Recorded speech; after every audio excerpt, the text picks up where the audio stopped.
So in this segment, we're going to be discussing one of the rare occasions where someone or some people actually want to have serious discussions around economics. So this from Stephanie Kelton, who wrote a book around MMT, Modern Monetary Theory, saying if we had a serious press and a more courageous economists, this kind of adolescent discourse would not go unchecked, alas. And we'll play the clip in a second.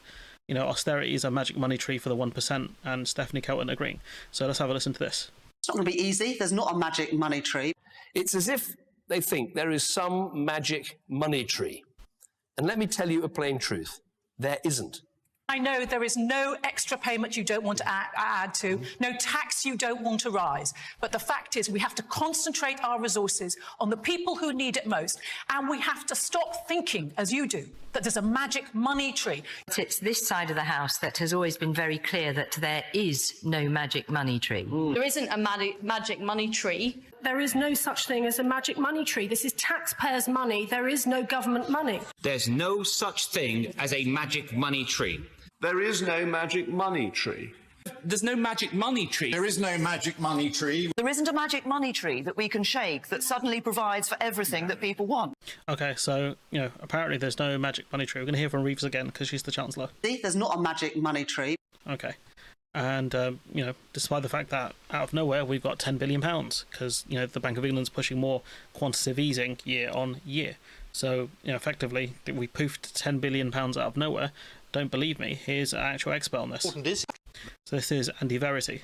The moment. Now, this isn't like household debt. This isn't like running an overdraft. Just how important is it that we pay this off? That's a really important point. We've been talking like it is like household debt for a very long time, but when you're a homeowner, what you worry about with debt is what's going to happen if you can't pay it. The bailiffs might come round.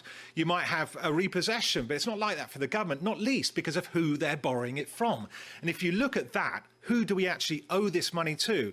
Well, of the money borrowed since the pandemic, actually 92% of it is owed to the Bank of England. Now, that's really ultimately another branch of government. So if you're borrowing from yourself, as you are with government finances, you have a much more patient creditor who's not going to be banging on your door too soon.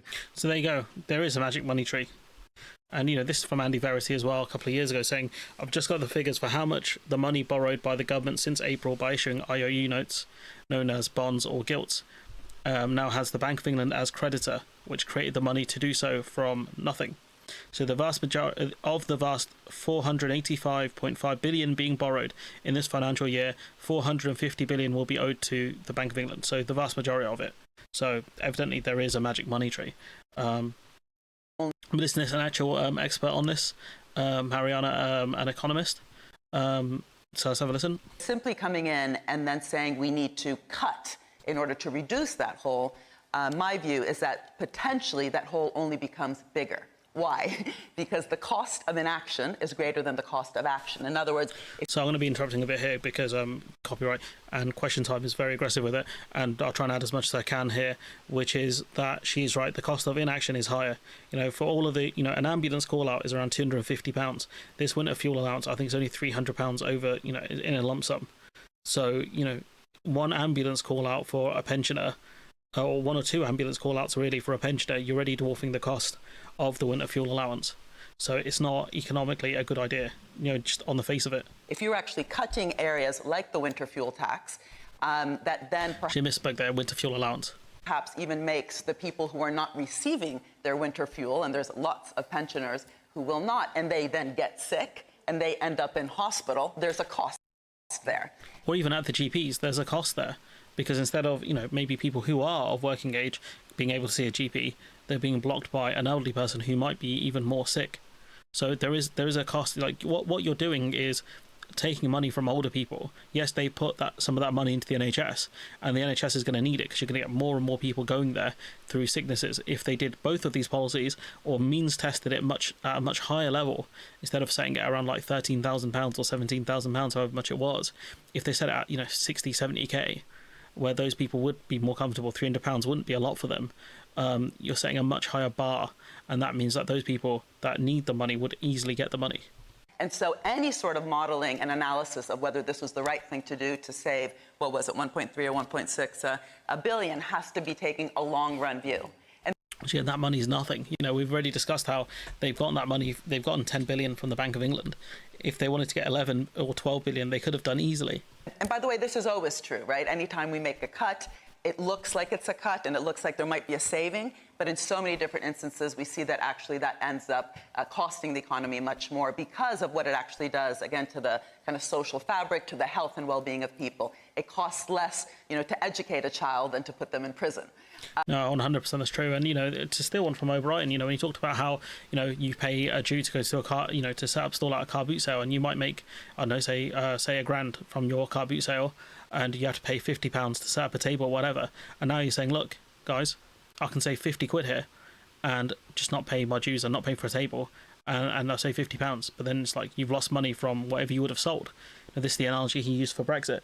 That would be the same thing here. This money you save, less than 2 billion or whatever, that's gonna have a massive cost on the economy because of long-term sicknesses and things like that.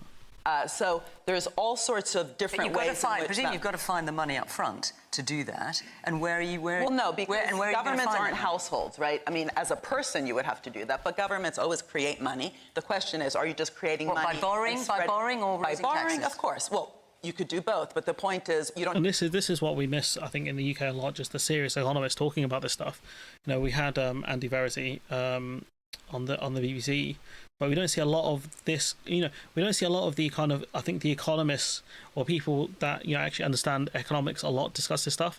What we have most of the time is people who are, political pundits, people who don't have an economics background, who I guess would be like me if I did less reading, discuss this stuff. People like Koonsberg and Peston, who I don't think have economics backgrounds.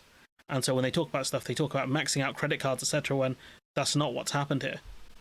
Just want helicopter money and spending for spending's sake. If you're actually spending in anything that kind of expands the productive capacity of the economy, but also health and well-being of people, ultimately, that will also increase productivity, it will increase growth. And productivity is one of the major problems in the UK as well. So, her analysis here is 100% spot on. You're investing money into the economy for a return.